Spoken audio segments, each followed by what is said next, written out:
कै वहावे जीवन, कै पलंगी शयन, जैसी जैसी वेळ पडे तैसे तैसे होणे घडे. कै भोजनाना परी, कै कोरड्या भाकरी, कै बसावे वहनी, कै पायी अनवाणी, कै उत्तम प्रावरणे, कै वसने ती जीर्णे, कै सकळ संपत्ती, कै भोगणे विपत्ती, कै सज्जनाशी संग, कै दुर्जनाशी योग. तुका म्हणे जाण सुख दुःख ते समान, जैसी जैसी वेळ पडे तैसे तैसे होणे घडे. श्रीमंत श्री जगद्गुरु तुकोबाराय या अभंगातून परमार्थ करण्याचा निश्चय करणाऱ्या साधकाची एका संशयाची, एका प्रश्नाची सोडवणूक करतात. आणि तो प्रश्न आहे वर्तमान जीवनामध्ये येणारे जे सुखदुःखाचे प्रसंग आहेत, ज्या अनुकूल प्रतिकूल स्थिती आहेत, त्यांच्याशी कसं झगडायचं.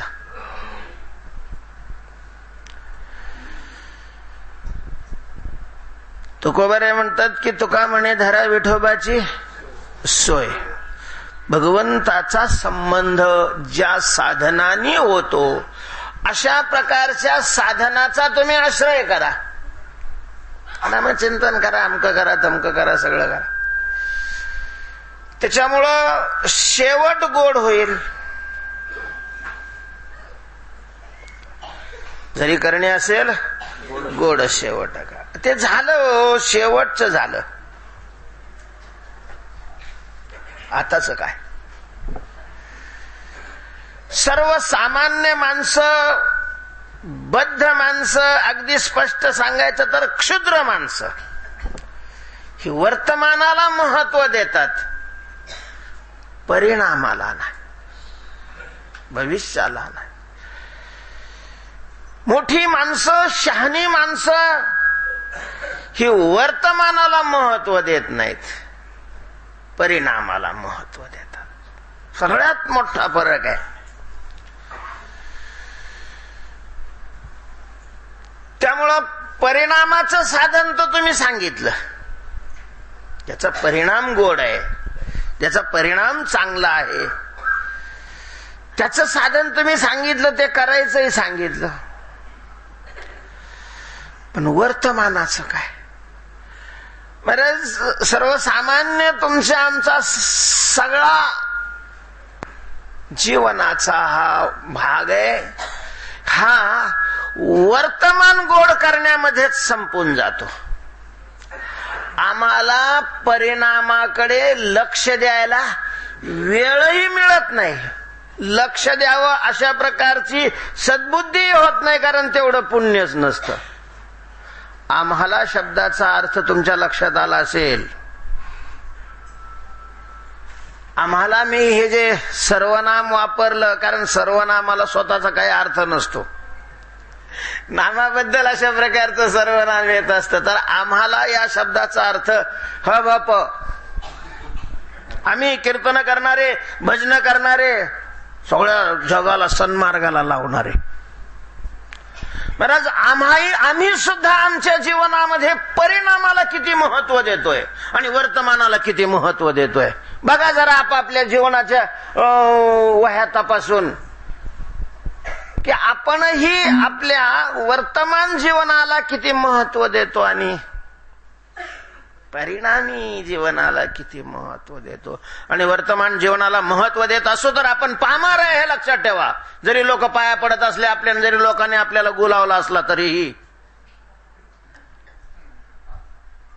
आमच्या अंतःकरणातल्या विचाराची धारा परिणामाकडे जात नसून जर ती वर्तमान काळाकडे जात असेल, वर्तमानाचा विचार करत असेल, तर आम्ही क्षुद्र आहे, पामर आहे, अज्ञान आहे, बद्ध आहे.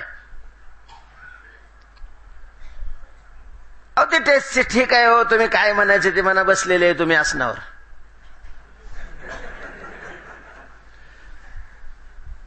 कारण चालू याच्यामध्ये तर काही बोलता येत नाही कोणाला, त्याच्यामुळे बोलणार आणि काही बोललं त्याच्या तोंडाला येईल तरी तो बोलू शकतो.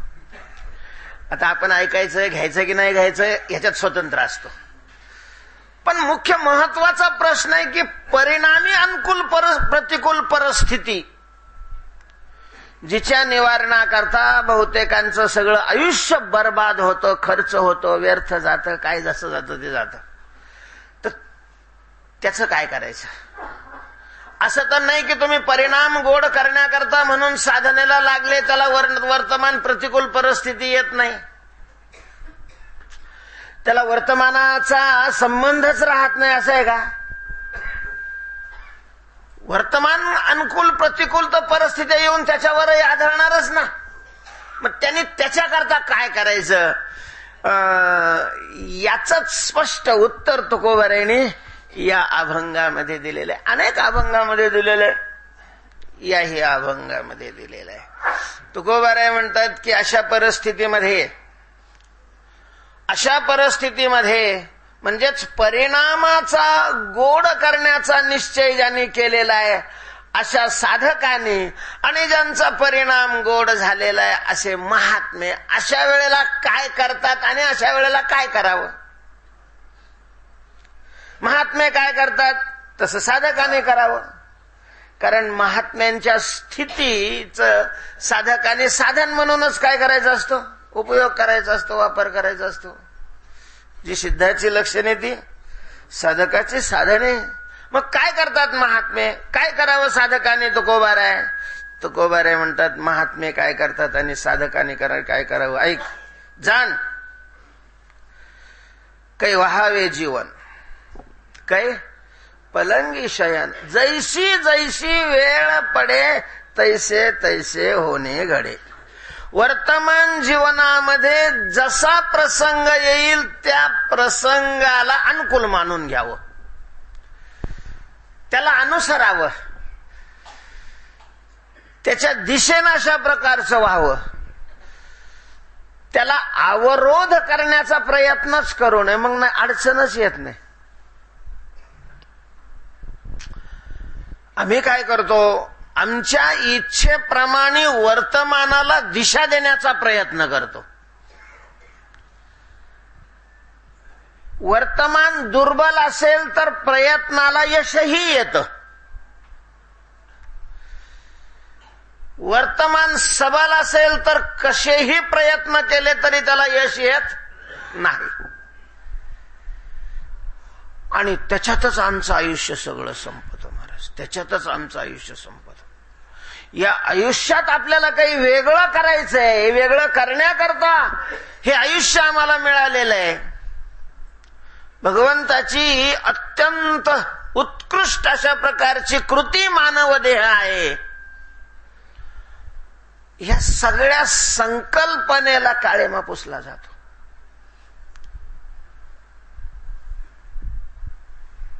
वर्तमान स्थिती शब्दाचा अर्थ प्रारब्धाचे भोग. ज्या प्रारब्धाच्या भोगाकरता हा देह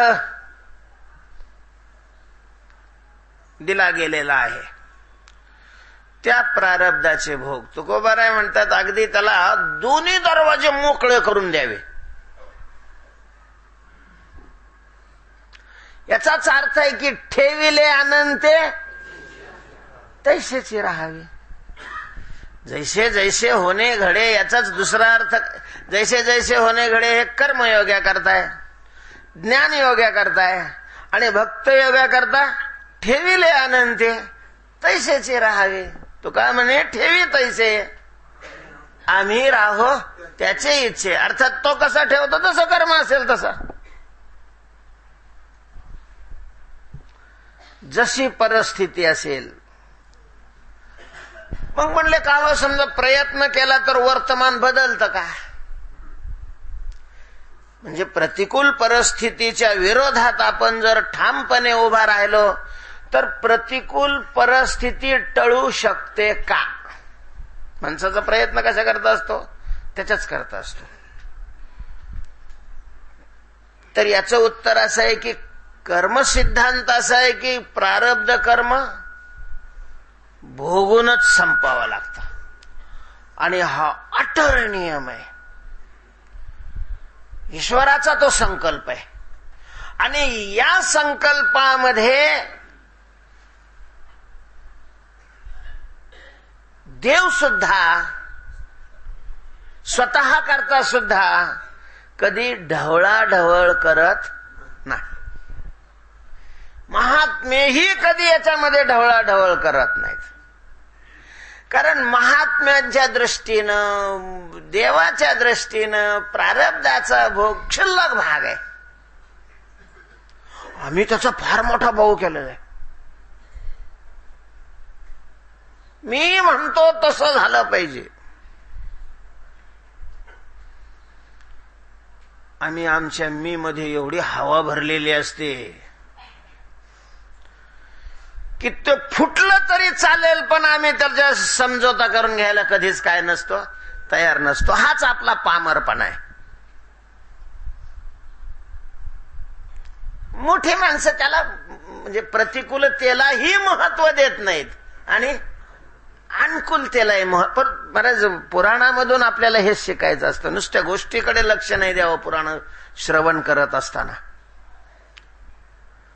प्रभू रामचंद्रांच्या जीवनामध्ये पहा, दशरथांनी सगळ्या मंत्रिमंडळाच्या सहकार्याने हा निर्णय घेतला की रामाचा राज्याभिषेक करायचा, रामाला राजा अशा प्रकारचं म्हणून घोषित करायचं, रामाला राजा बनवायचं, राज्यपद त्यांना द्यायचं. ही बातमी ज्या वेळेला प्रभूच्या कानावर आली की बाबांची इच्छा आहे की राज्याभिषेक तुमचा करायचा, दशरथाने सांगितलं, वशिष्ठाने सांगितले, नियम वगैरे सांगितले. परंतु एक रेषभर तरी चेहऱ्यावर फरक पडावा. सर्वसामान्य माणसं असतील, नुसतं तिकीट मंजूर झालं तर गुलाल उधळतात महाराज. अजून त्याच्यात कापाकापी होऊ शकते. तिकीट मिळालं म्हणजे निवडून आला असं बी नाही, निवडून आला म्हणजे मंत्रिमंडळात नंबर लागला असं काहीच नाही. पण नुसतं बा तुमचं नाव काय झालेलं आहे तिकिटा करता मंजूर, एवढं कळालं तर माणसाला किती आनंद होतो, किती आनंद होतो, किती आनंद. आमचं नाव निश्चित केलेलं आहे एवढं जरी कळालं तरी आपल्याला आनंद होतो. आणि प्रत्यक्ष राजा बनवणार आता आपल्याला हे कळाल्यानंतरही ज्यांच्या चेहऱ्यावर अणुभरही काय पडत नाही, फरक पडत नाही, उलट खिन्न झालेले आहेत. प्रभू मला एकट्यालाच का? आम्ही 4 भाऊ आहेत, एकाच बापाचे आम्ही संतान आहोत, आणि मग 3 भावाला नाही, मला एकट्यालाच का बरं बाबा राजा बनवू लागले? वशिष्ठाला समजावून सांगावं लागलं की पद्धत 4-4 राजाची नाही. पोरं किती असले तरी काही अडचण नाही, पण म्हणून सगळे राजे नाही बनू शकत. तू ज्येष्ठ आहेस, तू पात्र आहेस, योग्य आहेस, सगळ्या प्रजेचं रामावर प्रेम आहे आणि म्हणून राजा म्हणजे आनंद नाही, आनंद नाही. आणि वनाला जावं लागतंय हे ज्या वेळेला निश्चित झालं,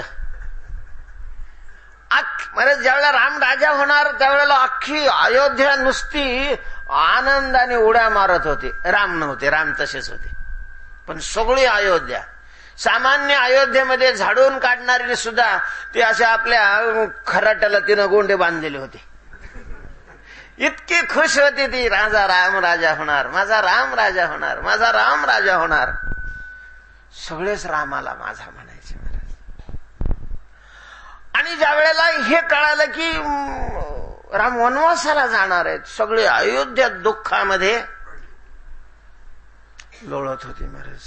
अख्खी अयोध्या रडत होती, अख्खी अयोध्या. पण यांच्या चेहऱ्यावर तरीही काय नाही, तसुबरही फरक नाही. म्हणजे राजा बनवणारे त्याही वेळेला फरक नाही आणि वनाला जायचंय त्याही वेळेला फरक नाही.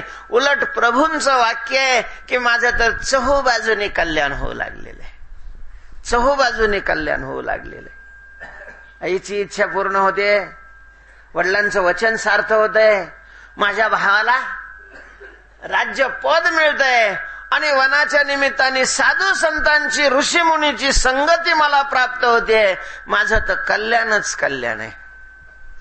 ते कल्याण असो नाही तर भिवंडी असो तो भाग वेगळा. पण म्हणजे राजा होणार ही अनुकूल अशा प्रकारची घटना आहे आणि वनाला जावं लागतंय ही प्रतिकूल घटना आहे. दोन्ही घटनेचा प्रभू रामचंद्रांच्या मनावर कसलाही काय होत नाही. हे मोठ्याची लक्षण आहेत महाराज. याला मोठा म्हणतात, ज्याचा सत्कार होतो त्याला मोठा म्हणतात असं नाही. सत्काराने ज्याला आनंद होत नाही तो मोठा आहे आणि तिरस्काराने ज्याला दुःख होत नाही अशा तो मोठा आहे. जो अनुकूल आणि प्रतिकूल परिस्थितीला सारख्या नजरेनं पाहतो. मानापमानयो स्तुल्यो स्तुल्य मित्रा रिपक्षयो सर्वारंभ परित्यागी गुणातीत उच्यते. जीवनात मोठं बनायचं असेल तर अशा विचारावर आपल्याला आरूढ व्हावं लागेल. ही मान्यता मनामध्ये स्थिर करावी लागेल. भारी कपडे अंगावर घातले म्हणून कोणी मोठा नाही होत. हेल्याच्या अंगावरही भारी कपडा टाकता येतो, काय फरक नाही पडत त्याच्यामुळं. परिस्थितीनं मनुष्य मोठा नसतो. परिस्थिती प्रारब्धावर अवलंबून असते. तो कोणत्या स्थितीवर आहे, त्याची मानसिक लेवल काय आहे, वैचारिक बैठक काय आहे, त्याच्यावर त्याचं काय अवलंबून असतं. मोठेपण अशा प्रकारचं अवलंबून असतं. प्रभू रामचंद्राचाच लाखो करोडो वर्ष झाली तरी जिकडं तिकडं जय जयकार होतो का? त्याचं कारण आहे मानसिक त्यांची ही बैठक आहे. तेव्हा प्रारब्ध जर प्रतिकूल असेल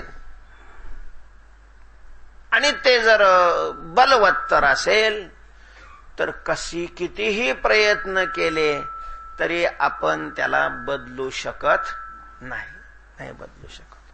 प्रबल प्रारब्ध तर भोगावंच लागतं. अवश्यम भावी भावानां प्रतिकारो भवेद यदि तदा दुःखैर न लिप्पेर नल.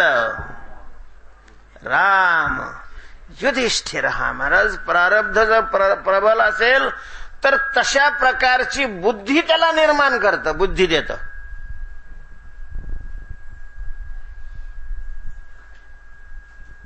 सगळ्यांना आश्चर्य वाटतंय की धर्मानी बायकोला कसं डावावर लावलं. बरं एक लक्षात घ्या, ही आजच प्रवृत्ती असं नाहीये.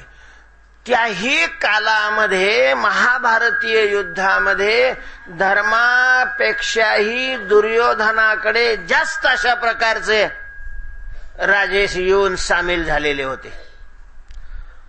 पूर्ण जग दोन गटामध्ये विभागलं गेलेलं होतं, पांडवांच्या गटाचे आणि कौरवाचे. काहीच संबंध नव्हता. बऱ्याच त्याच्यामधल्या जवळजवळ 3/4 सैन्याचा वा राजाचा त्यांच्या घरगुती याच्याशी काही संबंध नव्हता. हस्तिनापूरचा राजा दुर्योधन झाला काय आणि हस्तिनापूरचा राजा धर्म झाला काय, बाकीच्याला काय घेणं देणं होतं. फक्त मदत मागितली तर मदत करायची एवढाच प्रश्न होता. पण मग दुर्योधनाचा पक्ष बरोबर आहे असे वाटणारेही त्यावेळेला कमी नव्हते. का कमी नव्हते तर सरळ सरळ दुर्योधन म्हणजे धर्मानेच स्वतः त्याच्या त्या खेळण्यामध्ये काय केला, प्रवेश केला. धर्म डावच खेळले नसते, जिथ क्रीडाला बसलेच नसते धर्म, तर दुर्योधन कसं काय त्यांचं राज्य हे करू शकत होता, हडपू शकत होता. यांना खेळायचं व्यसन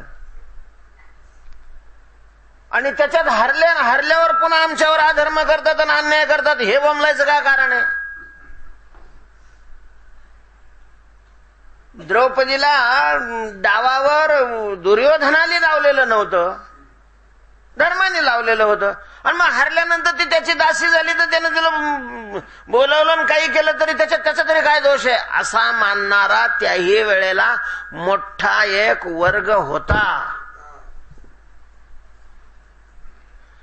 पण मग प्रश्न हा आहे की धर्मराजासारखा जो स्वतः धर्माचा अवतार आहे,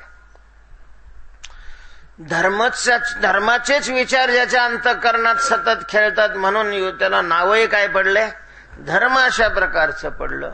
त्यांनी असं कसं का केलं, तर त्याचं कारण आहे, भोग्य ते त्रिशुद्धी न चुके, बुद्धी ही होणारा सारिके ठाके. जर प्रबल पुढचं कार्य घडायचं असेल तर महाराज प्रारब्ध तशा प्रकारची बुद्धीही त्याला निर्माण करत, तशा प्रकारची बुद्धी त्याला निर्माण करत. म्हणून अवश्यम भावे भावानाम प्रतिकारो भवेद्येति. म्हटलं ठीक आहे, जर प्रबल प्रारब्ध आहे तर तिथं म्हणजे भोगावंच लागतं, तशी बुद्धी होते, तिथं काही प्रयत्न विरोधात चालत नाहीत. जे दुर्बल प्रारब्ध आहे ते प्रयत्नाने दुर्बल प्रारब्ध बदलू शकतं. हातावरच्या रेषा सुद्धा काय होतात, बदलतात. प्रयत्न जर प्रबल असेल आणि प्रारब्ध जर दुर्बल असेल, पण म्हटलं ते कसं ओळखायचं, दुर्बल आहे की प्रबल आहे. प्रयत्न करूनही बदलत नसेल तर प्रबल समजायचं, प्रयत्न केल्यानंतर बदलत असेल तर दुर्बल समजायचं. फलबल न्याय, फलबलावरून अशा प्रकारचं ते समजायचं. पण मग तिथं भगवंताचा संकल्प नाही व्यर्थ जात का? प्रबल प्रयत्न केल्यानंतर ठीक आहे, दुर्बल म्हणा काय म्हणायचं, पण प्रारब्ध तर काय झालं, भोगल्या विना संपलं ना. मग तिथं भगवंताचा संकल्प नाही खोटा ठरला का, असे कोणी या ठिकाणी काय करू शकतं, शंका करू शकतं. तर त्याचं उत्तर आहे नाही, खोटा ठरू शकला. का? प्रारब्ध काय करणार आहे, त्याला दुःख देणार आहे. प्रारब्ध काय करणार आहे, त्याला दुःख देणार आहे. आणि ते दुःख नष्ट करण्याकरता याने स्वतःहूनच दुःख सहन केलं. प्रारब्धाचंच फल आहे, काय संपतेन काय होते. भगवान शंकर बसले होते संध्याकाळी 5 वाजता आराम खुर्चीवर, शांत. तेवढ्यात शनी घाईघाईत निघालेला समोरून पाहिलं. काही घेणं देणं नव्हतं, काही नव्हतं. खाजवून आवदानं म्हणतात त्याला, हाच थळा वाजवून घरात साप घेणं. ओ शनी महाराज, जय हरी जय हरी जय हरी. भगवान शंकरांनी आवाज दिल्यानंतर शनी थांबलेले आहेत, नमस्कार वगैरे केला. यांनीच विचारलं, म्हणले आमच्या राशीवर कधी आहे? त्यांनी सांगितलं डायरेक्ट पाहावं लागेल, कारण कार्यक्रम फुलं असतात, त्याच्यामुळं काही एवढं लक्षात थोडंच राहतं की एवढं तुरळक कार्यक्रम असले मग लक्षात राहतात. एक जण म्हणे मला डायरी ठेवावं लागत नाही, कारण 6 महिन्यात एखादा कार्यक्रम गायला डायरी ठेवावं लागत. काय करणार आहे मग त्या डायरीवर सगळं कोरेस पान. मग त्यांनी ती डायरी काढली महाराज. त्या डायरीत त्यांनी सांगितलं, भगवान म्हणले काय, उद्या 4 ते 5 पहाटे 4 ते 5.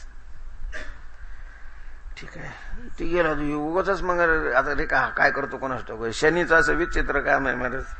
शनी जर राशीवर आला ना तर 20-20, 25-25 वर्षापूर्वीचे लफडे पुन्हा उघडे होतात. कोणत्या रूपाने शनी म्हणजे प्रतिकूल काय निर्माण करेल काहीच सांगता येत नाही. शंकराला वाटलं विनाकारणच ताप झाला, आता नेमका काय करेल काय सांगता येतं बा. मग काय केलं शंकरांनी, शंकर 3 वाजताच उठले. रोजच 3 वाजता उठायचे. पहाटे 3 वाजता उठले आणि त्या सरोवरामध्ये हिमालयात थंडी बर्फ पडते, खाली तळाला कुंभ करून बसले. थेट 6 वाजेपर्यंत वरच नाही आले महाराज. याचा वेळ होता 4 ते 5चा. ही 1 तास अगोदर जाऊन बसले आणि 1 तासाने नंतर वर आले. पण मग जसं काय आपण शनिवार विजय मिळवला अशा थाटामध्ये ते वर आले, तर हा बसलेलाच होता वरती, पण वेळ संपलेला होता. आता काय संबंध येतो याचा. मग भगवान शंकर म्हटले, कस काय शनी महाराज, जय हरी. भगवान जय हरी. बस तुमचं दर्शन करण्याकरताच थांबलो होतो. आणि तुम्ही तर येणार होते ना 4 ते 5. आलो ना,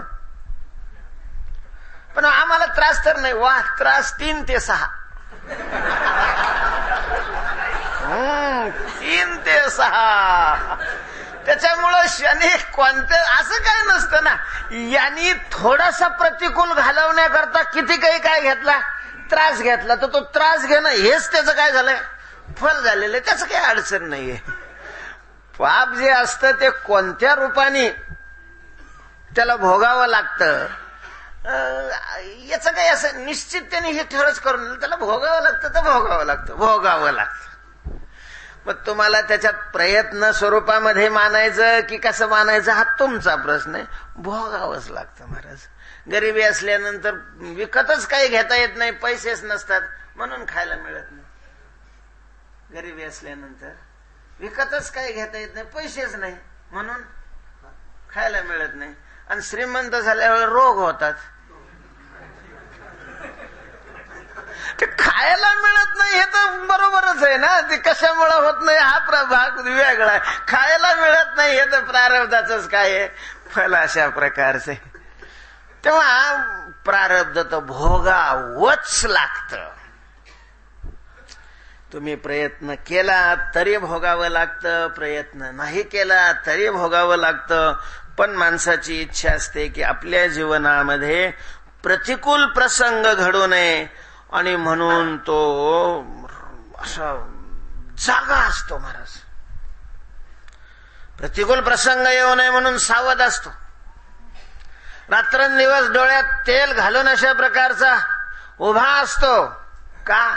जीवनात प्रतिकूल प्रसंग येऊ नये, प्रतिकूल प्रसंग येऊ नये, प्रतिकूल प्रसंग येऊ नये. अवश्यंभावी असेल तर आल्याशिवाय राहत नाही, आणि सामान्य असेल तर त्याला जागा ठेवणं हेच त्याचं काय आहे, फल अशा प्रकारचे. आणि त्याच्यामुळे आयुष्य बर्बाद होतं. पण ज्याच्या करता आयुष्य मिळालेलं आहे काहीच होत नाही, ते काहीच होत नाही. संसारात पडलेली माणसं प्रारंभ म्हणजे वर्तमानाला फार महत्व देणारी माणसं काही करू शकत नाही. उगा आपले फट्टे वडलेले असतात आणि माळा गळ्यात घातलेले. रात्रंदिवस चिंतन संसाराचं असतं, रात्रंदिवस. तो ज्ञानेश्वरी घेऊन बसला पुढं, गाथाही घेऊन बसला तरी त्याच्या मनामध्ये सगळं चिंतन कशाचं असतं, संसाराचंच असतं. काय करू शकतोय मुक्ती करता साधना, आणि काय होतं नुसते फट्टे ओढल्यावर. मग काय करायला पाहिजे, हेच करायला पाहिजे की वर्तमानाला महत्व नाही द्यायचं. वर्तमान अनुकूल परिस्थिती असली तरी तिलाही महत्व द्यायचं नाही. प्रतिकूल परिस्थिती, महाराज प्रतिकूल परिस्थितीपेक्षा अनुकूल परिस्थिती पारमार्थिक दृष्टीनं घातक आहे. गरीब असलेली माणसं जेवढी परमार्थ करतात, म्हणजे किती करते असतील ते नाही, पण जेवढी करतात तेवढी श्रीमंत असलेली नाही करत. लठ्ठ्याला गादीवरून खाली यायला वारं जातं. त्याला माहिती नाही का पुन्हा सरणावरच आडवं पडावं लागेल, हे माहित असतं, नाही त्याला यावं वाटत. म्हणजेच प्रतिकूल परिस्थितीपेक्षाही परमार्थाला बाधक अनुकूल परिस्थिती आहे. म्हणून तुकोबारांनी म्हटलेलं आहे, व्हावया भिकारी हे आम्हा कारण अंतरोनी जन जावे दुरी. देवा आम्हाला भिकारी कर, भिकारी. तू का म्हणे करी, म्हणजे फकीर कर असं नाही. हा, परी शब्द महत्वाचा आहे. फकीरासारखा अशा प्रकारचा कर, निर्धन कर, दलिंदर अशा प्रकारचा कर. का? कुणी दुसऱ्याने विचारूच नाही, तुला फक्त आम्ही विचारायला यावं. रात्रंदिवस हरी येईल वाचे. तुम्हाला काय वाटतं, घाटावर बसलेला मनुष्य जास्त वेळेला विठ्ठल विठ्ठल म्हणतो का पलंगावर बसलेला? ठीक आहे, प्रेमाने नका का म्हणत नाही तो, पण कमीत कमी चालणाऱ्या माणसाचं लक्ष वेधण्याकरता तरी त्यांनी ₹1-2 टाकावे म्हणून तरी काय करतो तो, विठ्ठल विठ्ठल म्हणतोच ना. ह्यो लठ्ठ्या त्याच्याकरता बी नाही म्हणत ना.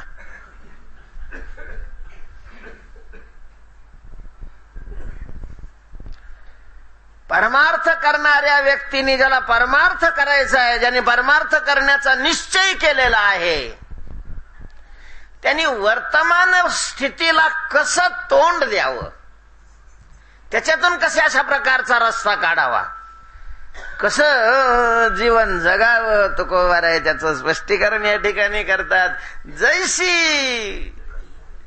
जैसी वेळ पडे. पहिल्या जैसी शब्दाचा अर्थ प्रतिकूल, दुसऱ्या जैसी शब्दाचा अर्थ अनुकूल. कारण उदाहरणामध्ये सगळेच अशा प्रकारचे उदाहरणं असे आहेत की त्याच्यात दोन्हीही भाग दाखवलेले आहेत. दोन्हीही काही व्हावे जीवन, जैसी वेळ पडे. काही पलंगी शयन जैशी वेळ पडे. कधी जीवनामध्ये दुसऱ्याची चाकरी करावी लागते, सेवा करावी लागते. जीवन व्हावे याचा अर्थ पाणी भरावं. पूर्वी नळाच्या सुविधा नव्हत्या, त्यावेळेला आडावरून बारवावरून पाणी. जरा बरी परिस्थिती असणारी माणसं ती त्याच्याकरता स्वतंत्र काय ठेवायचे, माणूस ठेवायचे. त्याने आपलं ते पाणी दिवसभर खूप पाणी लागायचं. मोठं जर घर असेल तर घरं मोठीच होती पूर्वी. वाडे असायचे, 50-50 100-100 माणसं एका एका घरामध्ये असायची. आणि मग त्या सगळ्या घरातल्या लोकांचं पिण्याचं, स्नानाचं, भांड्याचं, कपड्याचं भरपूर पाणी लागायचं. आणि मग त्यांनी दिवसभर काय करायचं, नुसतं पाणीच व्हायचं. नाथ महाराजांच्या घरी काय कमी पाणी लागत होतं महाराज. नाथ महाराजांच्या घरी पाणी व्हायला ह्यो बाबा होता. एका एका हांड्याने कवा उरकायचं म्हणून मग कावड केलेली. कावड, त्या कावडीला पुढच्या बाजूला एक घागर आणि मागच्या बाजूला एक घागर असायची. तो बांबू असायचा, तो असा हे असल्यामुळं त्याचा तेवढा त्रास होत नव्हता. 2-2 मग कावडीने पाणी ज्या घरी चक्र पाणी. चक्र पाणी, कावडीने पाणी. काय काय मग कशा प्रकारचं साधलेलं आहे. तेव्हा जो चक्र पाणी आहे, चक्र पाणी म्हणजे पाण्याकरता फिरतो त्याला चक्र पाणी नाही म्हणायचं. पाणी म्हणजे हात, आणि ज्याच्या हातामध्ये काय आहे, चक्र आहे. चक्र म्हणजे गाडीचं स्टेअरिंग नाही, ते बी चक्रच आहे ना. चक्र म्हणजे चाक. सुदर्शन चक्र, सुदर्शन चक्र ज्याच्या हातामध्ये. महाराज या सुदर्शनाला तोडच नाही. भगवंतानी जेवढ्या असुरावर अशा प्रकारचा विजय मिळवला. सामान्य नव्हते असुरही. तपश्चर्या करून अनेक अशा प्रकारची घातक शस्त्र संपादन केलेली होती, खूप शक्ती संपादन केलेली होती. पण ज्या वेळेला देवाशी त्यांचा संबंध आला त्यावेळेला देवाने कशाने उडवलं त्यांना. म्हणजे कृष्ण अवतारात, तरी राम अवतारात नाही चक्र घेतलं. कारण राम अवतारात त्यांनी ठरवलेलंच होतं ईश्वर म्हणून जगायचंच नाही. काय म्हणून जगायचं, मानव म्हणून जगायचं. आणि सुदर्शन चक्र हे कोणाचं हत्यार आहे, ईश्वराचं अशा प्रकारचं हत्यार आहे. पण मग कृष्ण अवतारामध्ये ते तसलं काही ठेवलं नाही संबंध. म्हणजे राम अवतारात जेवढे नियम केले होते, कृष्ण अवतारात ते सगळेच्या सगळे वाळवंटात फेकून दिले होते. हे डोक्याला ताण नाही, बस झालं. आदर्शाचा अवतार, रामाचा अवतार पुष्कळ झाला. हे आता काही भानगड नाही ती दुसरी. अगदी अगदी प्रगट झाले त्यावेळेलाच आपलं ईश्वरत्व दाखवलं महाराज. वसुदेव देवकीच्या समोर प्रगट झाले तर प्रगट होताना चतुर्भुज प्रगट झाले. 8 वर्षाचं स्वरूप चतुर्भुज रूप दाखवलं आणि मग बालरूप धारण केलं. म्हणजे तिथूनच ईश्वरपणा दाखवायला सुरुवात केली. ते काही आडपडदा असा काही ठेवलेलाच नाही. बऱ्याच वेळेला यशोदेलाही दाखवलं, पण ते अतिवात्सल्य भाव असल्यामुळं लक्षात येत नव्हतं. लक्षात आलं तरी हो लगेच पुन्हा मायेचा काय टाकायचा, पडदा टाकायचा, ते विसरून जायचे. नाही तर ती माती खाल्ली त्यावेळेला विश्वरूप दाखवलं. पुतनेला मारलं. म्हणजे जरी निश्चय नव्हता तरी शंका सगळ्यालाच होती. नंतर नंतर तर लोकांना खरं वाटायला लागलं की बहुतेक पुतना मेली नाही, मारली. पुन्हा ते कागदपत्र काढायला पाहिजेत. कायला काढता आता उगाच उजून शिळ्या कडेला उता आणि तर काय माहिती. म्हणजे चालू प्रकरण ते मिटवणं होत, दाखाने मागे पडलेले आणि पुन्हा मागचे काढे ते कायला. मारलं महाराज, पुतनेला मारला. काय पुतन कुठं नाही, ईश्वरत्वाच अशा प्रकारचं काम होतं. नाही ते शक्तसुराला चुरा केलेला काय, माबळ भट्टाची फजिती केलेली काय, हे गोकुळामध्ये भगवान अधूनमधून ईश्वरत्वाची चुणूक दाखवायचेच. राम अवतारामध्ये तसं कुठंच काही केलेलं नव्हतं. सुदर्शन चक्र, तर अशा प्रकारचं ती चक्र ज्याच्या हातामध्ये, तो पाणी वाहतोय नाथ महाराजांच्या घरी. आणि तेही कशाने, कावडीने पाणी ज्या घरी चक्र पाणी.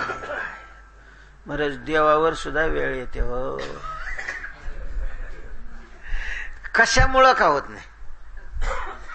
प्रेमामुळं हो, नाविलाज म्हणून हो, हौसाने हो, नाही तर कशामुळं का होत नाही. पण पाणी व्हायची त्याच्यावर, मग जर त्याला काही वाटत नाही तर आपल्याला काही वाटत का कारण आहे? महाराज जगाची सत्ता ज्याच्या हातामध्ये, जगदीश आहे, सर्व शक्तिमान आहे, प्रभू आहे, समर्थ आहे, आणि तोही जर पाणी वाहतो म्हणजेच दुसऱ्याची काय करतो? चाकरी करतो. तर मग आपल्या प्रारब्धाने आपल्याला एखाद्या वेळेला करावीच लागत असेल चाकरी, तर आनंदाने करावी, त्याच्यात खेद मानायचं काय कारण आहे? काय वाहावे जीवन, काय वाहावे जीवन. सगळ्यांनी महाराज याच्याविषयी तान तितिक्षस्व भारत मात्रा स्पर्शास्तु कौंतेय शीतोष्ण सुख दुःखदाः आगमापायनो नित्यास्तां स्थितिक्षस्व भारत. सहन करावं, सहन अशा प्रकारचं करावं. सापडला संधी मग बळया पडे बंदी. हा, हाती काळाच्या सकळ. तेव्हा वेळ आली तर पाणी वाहावं, आणि वेळ आली तर पलंगावर पुष्पाच्या शय्यावर झोपावं. काही पलंगी शयन, काही जीवन व्हावे, काही पलंगी शयन. जसं प्रारब्ध ठेवील, जशी प्रारब्धाची अशा प्रकारची इच्छा असेल, तशा प्रकारचं आपण राहायचं ठरवलं, महाराज त्रासच नाही होत. आपल्याला जीवनामध्ये दुःखाचे जे अनुभव येतात, दुःखाचे जे चटके बसतात ना, ते केवळ असंच झालं पाहिजे, ही जी आपली प्रवृत्ती आहे, त्या प्रवृत्तीमुळे जास्त दुःख होतं. तुम्ही पाणी ज्या दिशेला वाहताय त्या दिशेनं आपण पोवायचं ठरवलं ना, तर हातही मारावं लागत नाही, पायही मारावं लागत नाही. आपोआप मनुष्य काय होतं? वेगात जातो. त्या दिशेनं जायचं ठरवलं. विरुद्ध दिशेनं जर जायचं ठरवलं तर हात मारावे लागतात, पाय मारावे लागतात, आणि पुन्हा खाली जातो. म्हणजे असं नाही की हात आणि पाय मारल्यानंतर तरी वर जात असेल. आपल्याला माहिती आहे इथं पंढरपूरमध्ये ज्या वेळेला गंगेला महापूर येतो त्यावेळेला नावा चालतात. तिकडल्या काठावरून इकडच्या काठावर जर यायचं असेल, इकडून तिकडं जायचं असेल, तर त्या महादेवापाशी नेतात नाव, आणि तिथं काय केली जाते? ती सोडली जाते. तिथं सोडल्यानंतर मग इकडं या घाटाला लागते, महाप्रभूच्या बैठकीच्या घाटाला लागते. आणि तोंड कुठं असतं तिचं? वरती. वरती तोंड असताना असे दोघं मारतात मला, तरी ती इकडे येत असते. आणि त्याने जर इकडे तोंड केलं त्या नाव्यानं, त्याला दोघाला काय आलं, सरळ काढून ठेवायचं आणि मस्तपैकी बसून राहायचं, मग अडचणच नाही. तसं बरं, हे काही स्थायी नाही. प्रारब्धातला अनुकूल भागही स्थायी नाही, आणि प्रारब्धातला प्रतिकूल भागही काय नाही, स्थायी नाही. मोठ्यांची उदाहरणे महाराज सुदामदेवाचं उदाहरण आहे, किती मोठे आहे ते. ज्ञानी आहे, पण कधीही प्रयत्नही केला नाही आणि प्रार्थनाही केली नाही. देवाची प्रार्थना कधी केली नाही. देवाचे भक्त होते ते. तुकोबारायांनी म्हटलेलं आहे की पडता जड भारी दासी आठवावा हरी. मग तुकाराम महाराजांनी कसं काय असं म्हटलं? पडता जड भारी दासी आठवा. त्याचा असा नाही अर्थ की जड भारी म्हणजे संकट आल्यानंतर त्या संकटातून सोडवण्याकरता त्यांनी देवाची प्रार्थना करावी. मग दासी हरी आठवावा. जड भारी पडलं काय आणि हलकं सोलकं पडलं काय, दासी हरी आठवावा. दासाचं हरीची आठवण करणं हे त्याचं कर्तव्य आहे, त्यांनी ते करीत राहायचं. त्याला काय करायचं तो पाहिजे, आपल्याला काय घेणं नाही, हा त्याचा अर्थ आहे. नाहीतर असं नाही अर्थ काढायचा की तुकाराम महाराजांनी सांगितलं संकट पडल्यावर मग देवाची प्रार्थना करावी. मग तुकाराम महाराजांनी काय सांगितलंय? तुकाराम महाराजांनी सांगितलेलं आहे, होईना तो भोग भोगीना पुला न घाली विठ्ठला भारतो ज देवा, जोही भोग असेल माझ्या प्रारब्धाप्रमाणे मी भोगीन, त्याच्याकरता मी तुला संकट पाडणार नाही, तुला मदतीला बोलावणार नाही. काय व्हायचं असेल ते प्रारब्धाप्रमाणे होईल. नाही बोलावणार. अरे सुदामदेवानी नाही देवाची प्रार्थना केली. आश्चर्य हे होतं, 2-2 दिवस पोरांना कधी कधी उपाशी राहावं लागत होतं महाराज. ग्रहस्थी होती ती, मुंजे बी नव्हते. म्हणजे ग्रहस्थी होते म्हणण्याचं असं, मुंजाची कशी त्याचीच फक्त शरीराची काय असते त्याच्यावर जबाबदारी राहते. गृहस्थी मनुष्य म्हटलं की मग सगळ्यांची त्याच्यावर जबाबदारी असते ना. तरी काही नाही. बरं, देवाला भेटायला पत्नीनं आग्रह करून पाठवलं. तिथं गेले, काही दिवस राहायचे ते राहिले. नुसते मग तिथं काय, नुसतं सगळं अनुकूल भोगच होता. सुदाम देवाला इकडं कधी थंड पाणी मिळायची पंचायत आंघोळीला, तिथं काय थाट महाराज देवानी एवढा थाट केला सुदाम देवाचा. शोले स्नान. शोले स्नान म्हणजे काय? मग ते स्नानाचं नाव आहे, तुम्हाला माहिती नाही का? काय शोले स्नान म्हणजे काय? शोले स्नान असं आहे की मोठ्या मोठ्या हंड्यात पाणी हे करायचं, तापवायचं, कोमट करायचं, जास्त हेही नाही. सुदाम देवाला असं पाळण्यात बसवलेलं आहे. हे 2 भगवंताच्या तरुण अशा प्रकारच्या स्त्रिया, तिकडच्या बाजूने अर्ध्या आणि इकडच्या बाजूने अर्ध्या, प्रत्येकाच्या हातामध्ये लोटा, त्या लोट्यामध्ये ते कोमट पाणी.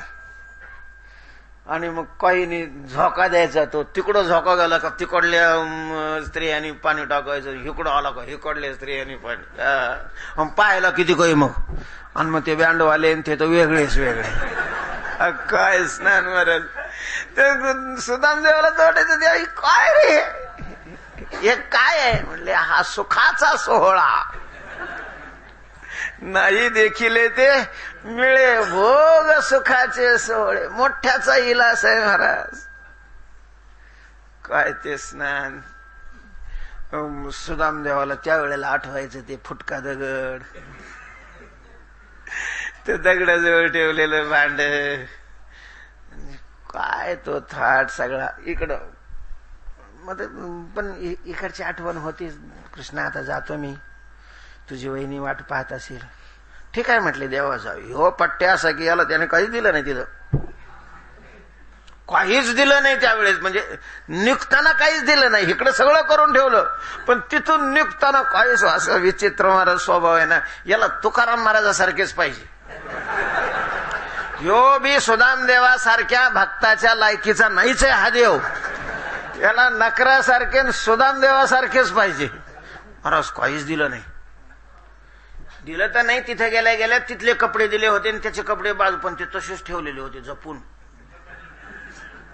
सुदाम देवाचे पहिले जे कपडे होते ना ते तसेच जपून ठेवले. आणि जायच्या टायमाला तो दुसरा माणूस पाठवला, सुदाम देवा काय ते तुमचं पंचाकडा हा घेऊन तुमचं. आणि मग त्यांनी सुदाम देवाने तो हातात पंचा घेतला, डोक्याला लावलं. पंचा किती प्रेम आहे तुझं माझ्यावर. याला होतो मी, पण तू नाही मला विसरला पंचा. तुला मी आशीर्वाद देतो, ह्यावेळेस तू नुसता पंच आहे, पुढच्या जन्मात सरपंच होऊन जाशील.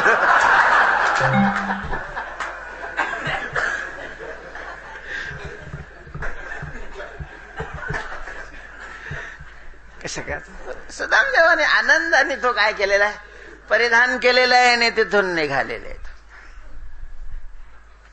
असं का बरं केलं असेल देवाने? देवाला माहिती होतं जयदेवाचं उदाहरण. सुदाम देवाची वृत्ती बघायची होती आणि जयदेवाचं उदाहरणही पाहिजे होतं. महाराज जयदेवाला तर राजाने धन दिलं तर चोरट्यांनी लुटलं आणि त्यांचे हातपाय तोडून विहिरीत टाकून दिलेलं होतं. असं घडू नये सुदाम देवा करता रस्त्याने. त्याहीपेक्षा काय वाटतं ह्यांना? वाटतं काही नाही महाराज. तरी काही नाही, यांना आपलं श्रीकृष्ण करत दर्शनाचा आनंद मनामध्ये त्याचं चिंतन करत पद द्यायला. पुन्हा दुसऱ्या रूपाने भगवान गाडीवाल्याच्या रूपाने. ब्राह्मण देवता बसा, मला तिकडच जायचंय. अरे कुठे गेले होते? इकडं म्हणले मित्राला भेटायला. मित्र आहे द्वारकेत तुमचा? हा मित्र आहे. कोण मित्र आहे? द्वारकाधीश. योच द्वारकाधीश? हा द्वारकाधीश. भगवान श्रीकृष्ण? हा भगवान श्रीकृष्ण. आणि मग बाकीचं सामान कुठे? नाही बाकीचं सामान मी काय आणलेलंच नव्हतं. तुम्ही आणलेलं नाही. द्वारकाधीश तुम्ही तुमचे मित्र आहेत, त्याला तुम्ही भेटायला गेला आणि ते तुम्हाला रिकाम्या हाताने कसं काय पाठवेल? म्हणजे पुन्हा उकसिलो महाराज त्याने. तरी मनामध्ये काय काही व्हावे जीवन, काही पलंगी शयन, जैसी जैसी वेळ पडे तैसे तैसे, जशी वेळ पडेल अशा प्रकारचं तसं. याचा अर्थ असा आहे की जीवन वाहत असतानाही खेद नाही आणि पलंगी शयन करत असतानाही आनंद नाही.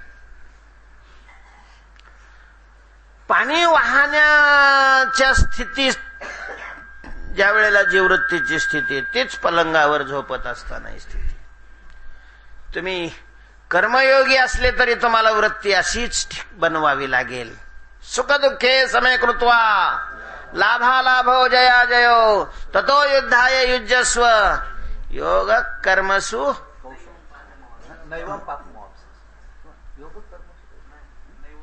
नैवम पापमाप्स्यसे. सुख दुःखे समय कृत्वा लाभालाभो जया जयो ततो युद्धाय युज्यस्व नैवम पाप. हा तर म्हणजे कर्म करूनही कर्माचा दोष जर लागू नये असं वाटत असेल तर कर्मयोग्यालाही अशा प्रकारची वृत्ती काय करावी लागते? धारण करावी लागते. भक्ती योग्यालाही ठेविले अनंते तैसेचे राहावे चित्ती, ठेविले अनंते.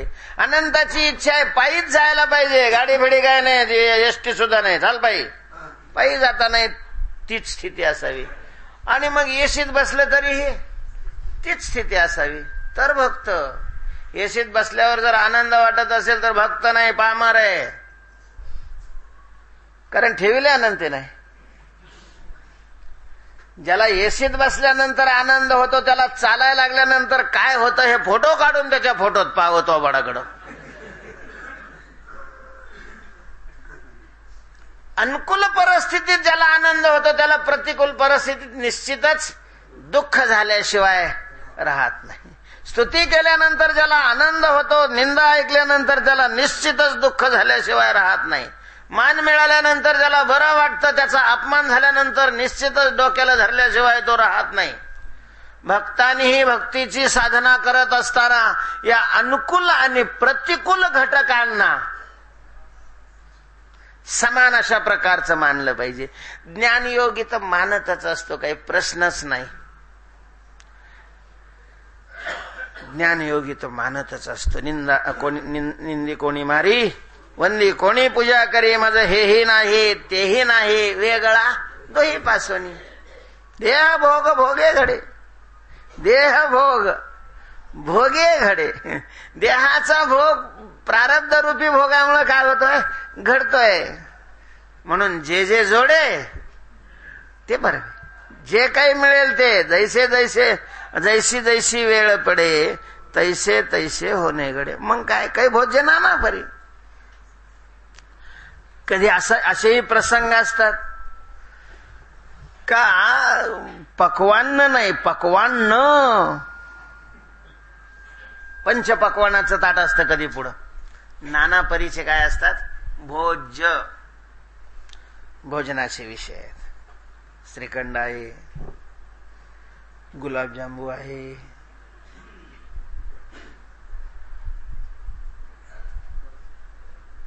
बासुंदी, जिलेबी, लाडू, हा रसमलाई.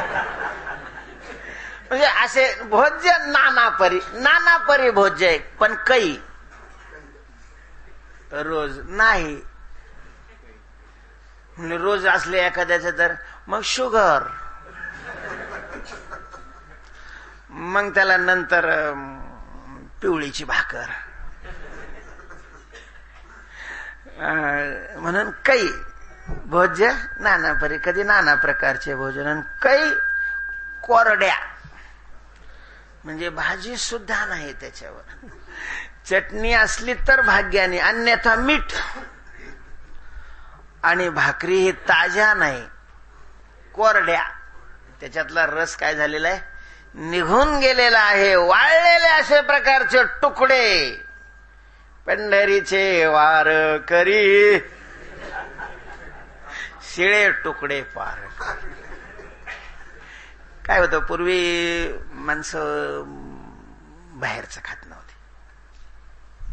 म्हणजे सामान्य गृहस्थी माणसं सुद्धा, हबपचा नाही विषय चालला इथं. जी गृहस्थी होती तीही माणसं घरचंच खायची. आणि मग दुसऱ्याकडे जेवायचं नाही, मला दुसऱ्याच्या श्रमाचं खायचं नाही, काही नियम होते पूर्वी. मला आठवतंय, मी ऋषिकेशला असतानाचा प्रसंग आहे. आम्ही पाहिलं, एक पंजाबी गृहस्थ होते, म्हातारा मनुष्य होता, दाढी पिढी वाढलेली. बरेच ते चणे खात होते. आता म्हातारा दात ही झालेले आणि चणे ते चावायला त्याला जड जात होते. त्याचं असं तोंड वाकडं वेळ वाकडं दिसत होतं. म्हणून मग आम्हाला वाटलं की बंधुकरीचे नाही घेतले महाराज. त्यांनी नाही लिहिते बोले. त्यांनी थोडेसे पाण्यापुरते थोडेसे खाल्ले, पण तेच खाल्ले, नाही घेतलं. म्हणजे द्यायला लागला असताना सुद्धा नाही घेतलं. चोरून तर नाहीच,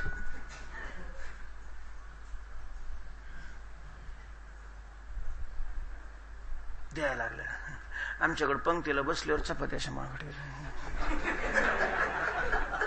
उद्या सकाळी काय मिळतं का नाही कोणाचं. तिकडेच घरी पालथं पडायचं ना, कशाला आला दिंडीला निकडं. एवढाही देवावर विश्वास नाही, कशाला करता परमार्थन, कशाला येतं इकडं. चोऱ्या केलेल्या बऱ्या नाही का त्याच्यापेक्षा, आपलं दुसऱ्याच्या भाकरीच्या नाही. कशा करता सांगितलं, नाना काही कोरड्या भाकरी. कधी बाई भोज, नाना बरी काही कोरड्या भाकरी. जैसी जैसी वेळ पडे. चालत असताना काही बाई सावे वहानी. मी तर सांगितलं वहानी म्हणजे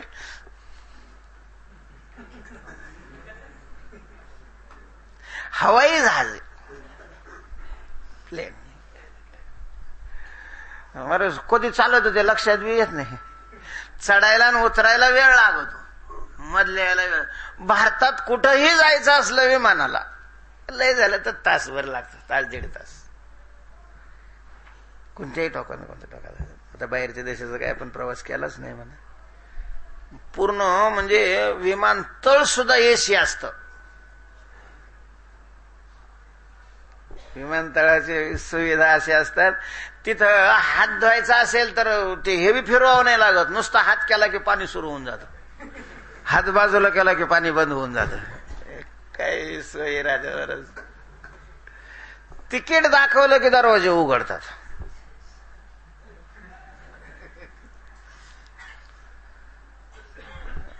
वाह अशा वाहने काही काही धिंदा गदा गधिंदा गदा. आनवानी पायात चप्पलही नाही, रस्ता चांगला नाही. पंढरपूर आळंदीचे रोड. वारी आली का मुरुम टाकला. कारण रोलर नाही इतकं दाबलं जात नाही, एवढं वारीत ते दाबलं जातं ना. मग देशाचं विनाकारण नुकसान नाही झालं पाहिजे ना. काही पायी आणवानी, काही बैसावे वाहने, काही पायी आणवानी. जैसी जैसी वेळ पडे तैसे तैसे होणे घडे. काही उत्तम प्रावरणे, कधी कधी नवे अशा प्रकारची वस्त्र, पण ती बी सामान्य नाही, उत्तम उंच अशा प्रकारची वस्त्र. काय असतं त्याच्यामध्ये काय माहिती, पण किमतीला लयच फरक राहतो महाराज. किमतीमध्ये आम्ही त्या मध्य प्रदेश गेलो होतो, ते रेमंडचं दुकान आहे, रेमंड कंपनीचं. तिथल्या गेस्ट हाऊस मध्येच आमची थांबायची त्यांनी काय केली होती, व्यवस्था केली होती. त्या दुकानामध्ये आम्ही गेलो होतो. 7-7, 8-8 हजार रुपये मीटरचा कपडा आहे. चड्डी 2,000 रुपये.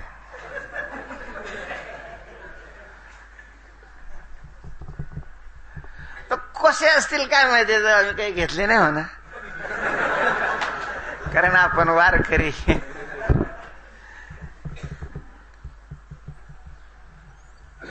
पण आता उंच शेवट तशा प्रकारचं सूत असेल, एवढं जर किंमत आहे तर तशा प्रकारचे ते काय देतात, शेवाही देतात ना. मग काही उत्तम प्रावरणे अशा प्रकारचे वस्त्र, आणि काही दुसऱ्याने काढून टाकलेले, दुसऱ्याचे वापरायचे संपलेले, म्हणजे मुदत संपलेली, ते टाकलेले राहू द्या तुम्हाला, ठीक आहे. काही वसनेती जीर्णे, काही सकळ संपत्ती, काही भोगणे विपत्ती. कधी कधी सगळी संपत्ती आहे. सगळी संपत्ती म्हणजे केवळ पैसा असणं म्हणजे संपत्ती नाही, संपत्तीचा तो एक घटक आहे. संपत्ती त्याला म्हणतात एक एका ते पोखी, ऐसे बहुत पदार्थ एकी, संपादिजती ते लोकी संपत्ती म्हणजे. एका एकाला पुष्ट करणारे अनुकूल असे सगळे घटक एकत्र असणं त्याला संपत्ती म्हणतात. जसं गृहस्थी माणसाच्या दृष्टीनं पैसा आहे, मुबलक आहे, मुलं आहेत, आज्ञाधारक आहेत, पत्नी आहे, मन मिळावं अशा प्रकारचे, प्रिय वादिनी, प्रिय भाषण करणारी अशा प्रकारची पत्नी आहे, मुलं आहेत, पैसा आहे, मान मान्यता आहे, अशा सगळे अनुकूल पदार्थ एकत्र असणं याला काय म्हणतात, संपत्ती अशा प्रकारचे म्हणतात. संपत्ती, प्रत्येकाची संपत्ती भिन्न भिन्न असते.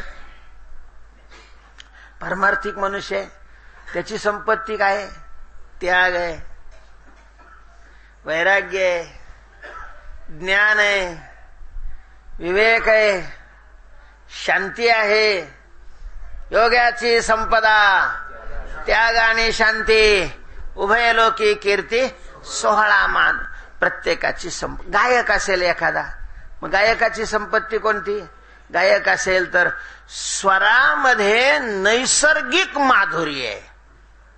पुष्कळ गायक आहे महाराज, गायनाचा खूप अभ्यास केलेला असतो, त्याच्यातलं शास्त्र प्रत्येक रागाचं शास्त्र जाणतात ते, पण जर गाय लागले तर लोकांना असं नुसतं तिथून निघावं नाही, असं पळून जावं वाटतं. म्हणजे त्याच्यामध्ये काय नसतं, माधुर्य नसतं, संपत्ती नाही. रागाचं ज्ञान असणं हे एक घटक ठीक आहे, पण मग नाही आवाजाचं सहकार्य, तर मग पण आवाजही तसाच आहे. शास्त्राचं एक आहे, ज्ञान आहे, लय आहे, त्याला काय लागतो, लय लागतो. आवाजही चांगला असेल आणि लय नसेल नाही उपयोग होत. लय आहे, ताल आहे, ही गायकाची काय आहे, संपत्ती अशा प्रकारचे. आणि हे सगळं असून पुन्हा ऐकणारे आहेत. बरंच काही काहीच्या जीवनात त्याचाही काय असतो, दुष्काळ असतो. काही काही माणसं अभिजात कलाकार असतात, अभिजात कलाकार असतात, पण त्या कलेला कोणी भोगताच नाही राहत. त्याला प्रारब्धच लागतं महाराज. काही काहीला काही म्हणता येत नाही, पण हजारे माणसं ऐकायला राहतात. हा काय गातात, यालाच काही कळत नाही ते काय गातात. वाजवणाऱ्याची ही संपत्ती वेगळी. शेतकरी असेल तर काही भोगणे, काही सकळ संपत्ती. सगळ्या प्रकारची संपत्ती कधी आहे तर कधी विपत्ती. सगळ्या प्रकारची पत्ती, संपत्ती, विगत हा पत्ती, सगळंच निघून गेलेलं आहे, काहीच नाही. काही सज्जनाशी संग, काही दुर्जनाशी. महाराज कधी कधी सज्जनाचा संगती, सज्जनाच्या संगतीमध्ये आनंदच असतो. वैष्णवा संगती सुख वाटे जीवा.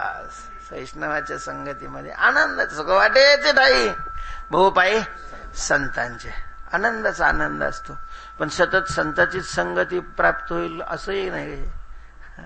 आले का तुम्ही? दुर्जनाशी योग. आता काय करता, कधी कधी येतो संबंध दुर्जनाशी, काय करता येत नाही. तर म्हणजेच अनुकूल परिस्थिती, सुखकारक परिस्थिती आणि दुःखकारक परिस्थिती, पण ह्या दोन्हीही परिस्थितीच्या वेळेला वृत्ती समान ठेवावी. तो का म्हणे, जाण सुख दुःख ते समान. भक्तीची साधना करणारांनी ह्या दोन्हीही वेळेला वृत्ती समान. अनुकूल परिस्थिती निर्माण व्हावी अशी अपेक्षा करू नये. अपेक्षा अशी केली की पुण्य त्या अपेक्षा पूर्तीमध्ये नष्ट होईल, कल्याणाकरता पुण्य राहणार नाही. म्हणून देवा तुला जसं ठेवायचं असेल तसं ठेव, आमचा काही आग्रह नाही. देह असो माझा भला ती ठाई, चित्त तुझ्या पायी. आमचा परमार्थाच्या साधनेकरता तुला आग्रह आहे, त्याच्याकरता प्रार्थना आहेत. सुख दुःख, व्यावहारिक सुख दुःख ही समान मानावी. मग तो गृहस्थी असला तरी त्यांनी समान मानावी, साधू असला तरी त्यांनीही काय मानावी, समान मानावी. अर्थात जे पूर्णतः सिद्ध झालेले आहेत त्यांना तर ते समान असतातच. जैसी जैसी वेळ पडे तैसे तैसे होणे घडे. पुंडलिक वरदा हरे विठ्ठल. श्री ज्ञानदेव माऊली ज्ञानेश्वर महाराज की जय. विठ्ठल विठ्ठल विठ्ठल विठ्ठल विठ्ठल विठ्ठल.